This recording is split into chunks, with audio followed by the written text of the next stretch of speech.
Job, chapter 39. Knowest thou the time when the wild goats of the rock bring forth? Or canst thou mark when the hinds do calve? Canst thou number the months that they fulfill? Or knowest thou the time when they bring forth? They bow themselves, they bring forth their young ones, they cast out their sorrows.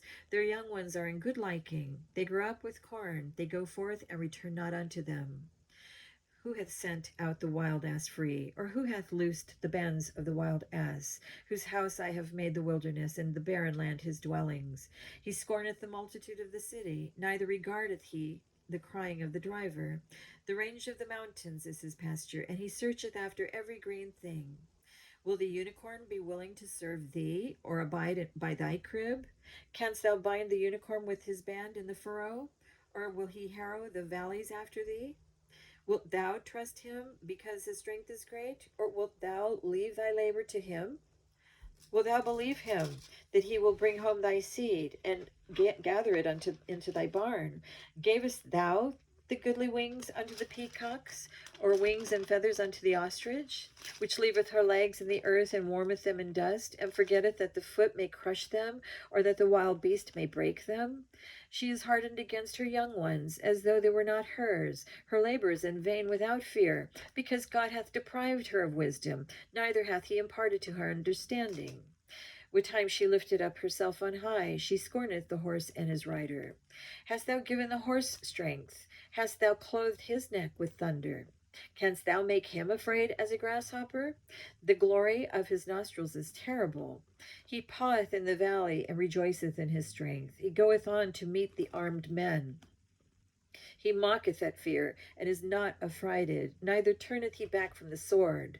The quiver rattleth against him, the glittering spear and the shield. He swalloweth the ground with fierceness and rage, neither believeth he that it is the sound of the trumpet. He saith among the trumpets, Aha! And he smelleth the battle afar off, the thunder of the captains and the shouting.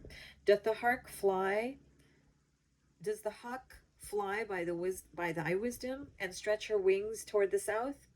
Doth the eagle mount up at thy command, and make her nest on high? She dwelleth and abideth on the rock, upon the crag of the rock and the strong place. From thence she seeth the prey, and her eyes behold afar off. Her young ones also suck up blood, and where the slain are, there she is. Chapter 40. Moreover, the Lord answered Job and said, Shall he that contendeth with the Almighty instruct him? He that reproveth God, let him answer it. Then Job answered the Lord and said, Behold, I am vile. What shall I answer thee? I will lay mine hand upon my mouth. Once have I spoken, but I will not answer, yea, twice, but I will proceed no further.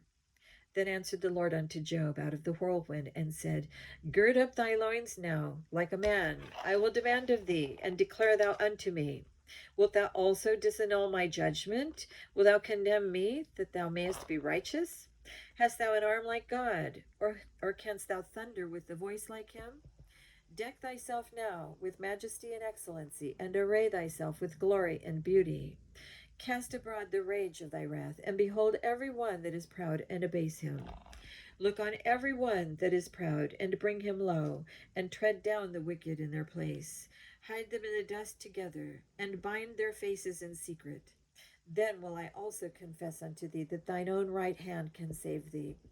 Behold, now Behemoth, which I made with thee, he eateth grass as an ox. Lo now, his strength is in his loins, and his force is in the navel of his belly. He moveth his tail like a cedar, the sinews of his stones are wrapped together. His bones are as strong pieces of brass, his bones are like bars of iron. He is the chief of the ways of God, and he that made him can make his sword to approach unto him. Surely the mountains bring him forth food, where all the beasts of the field play.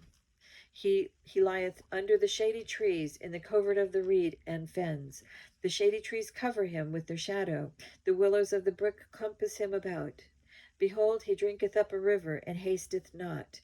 He trusteth that he can draw up Jordan into his mouth. He taketh it with his eyes. His nose pierceth through snares. Chapter 41.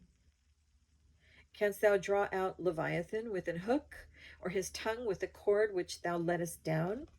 Canst thou put an hook into his nose, or bore his jaw through with a thorn? Will he make many supplications unto thee? Will he speak soft words unto thee? Will he make a covenant with thee? Wilt thou take him for a servant forever? Wilt thou play with him as with a bird, or wilt thou bind him for thy maidens? Shall the companions make a banquet of him? Shall they part him among the merchants? Canst thou fill his skin with barbed irons, or his head with fish spears? Lay thine hand upon him. Remember the battle. Do no more. Behold, the hope of him is in vain. Shall not one be cast down even at the sight of him? None is so fierce that dare stir him up. Who then is able to stand before me? Who hath prevented me, that I should repay him? Whatsoever is under the whole heaven is mine. I will not conceal his parts, nor his power, nor his comely proportion. Who can discover the face of his garment? Or who can come to him with his double bridle? Who can open the doors of his face? His teeth are terrible round about. His scales are his pride, shut up together as with a close seal. One is so near to another that no air can come between them. They are joined one to another. They stick together, that they cannot be sundered. By his neesings a light doth shine, and his eyes are like the eyelids of the morning. Out of his mouth go burning lamps, and sparks of fire leap out. Out of his nostrils goeth smoke, as out of a seething pot or cauldron. His breath kindleth coals, and a flame goeth out of his mouth. In his neck remaineth strength, and sorrow is turned into joy before him. The flakes of his flesh are joined together. They are firm in themselves. They cannot be moved. His heart is as firm as a stone, yea, as hard as a piece of the nether millstone. When he raiseth up himself, the mighty are afraid. By reason of breakings they purify themselves. The sword of him that layeth at him cannot hold, the spear, the dart, nor the habergeon. He esteemeth iron as straw, and brass as rotten wood. The arrow cannot make him flee. Sling stones are turned with him into stubble. Darts are counted as stubble. He laugheth at the shaking of a spear.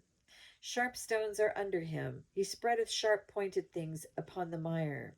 He maketh the deep to boil like a pot. He maketh the sea like a pot of ointment. He maketh a path to shine after him. One would think the deep to be hoary.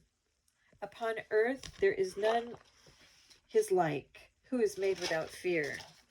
He beholdeth all high things. He is a king over all the children of pride. Chapter 42. Then Job answered the Lord and said, I know that thou canst do everything, and that no thought can be withholden from thee. Who is he that hideth counsel without knowledge? Therefore have I uttered that I understood not, things too wonderful for me which I knew not. Hear, I beseech thee, and I will speak. I will demand of thee, and declare thou unto me. I have heard of thee by thy hearing of the ear, but now mine eye seeth thee. Wherefore I abhor myself, and repent in dust and ashes. And it was so, that after the Lord had spoken these words unto Job, the Lord said to Eliphaz the Temanite, My wrath is kindled against thee, and against thy two friends, for ye have not spoken of me the thing that is right, as my servant Job hath. Therefore take unto you now 7 bullocks and 7 rams, and go to my servant Job, and offer up for yourselves a burnt offering, and my servant Job shall pray for you. For him will I accept, lest I deal with you after your folly, and that ye have not spoken of me the thing which is right, like my servant Job.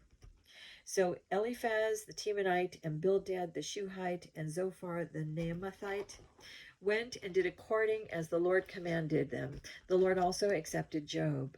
And the Lord turned the captivity of Job when he prayed for his friends. Also the Lord gave Job twice as much as he had before. Then came there unto him all his brethren, and all his sisters, and all they that had been of his acquaintance before, and did eat bread with him in his house. And they bemoaned him, and comforted him over all the evil that the Lord had brought upon him. Every man also gave him a piece of money, and every one an earring of gold. So the Lord blessed the latter end of Job more than his beginning, for he had 14,000 sheep, and 6,000 camels, and 1,000 yoke of oxen, and 1,000 she-asses. He had also 7 sons and 3 daughters, and he called the name of the first Jemima, and the name of the second Keziah, and the name of the third Karin Hapuk. As and in all the land were no woman found so fair as the daughters of Job, and their father gave them inheritance among their brethren. After their after this lived Job 140 years, and saw his sons and his sons' sons, even 4 generations. So Job died, being old and full of days. And that was the end of the book of Job. Thank you for joining me. Once again, I want to add, I want to explain my eyesight. I have eye allergies, and sometimes they just get a little moist and makes it hard for me to see clearly. So I apologize. I've had that like all the days of my I've had it since I was a little girl, but sometimes it makes it a little more challenging for me to read. So anyway, everybody have a blessed day. Bye.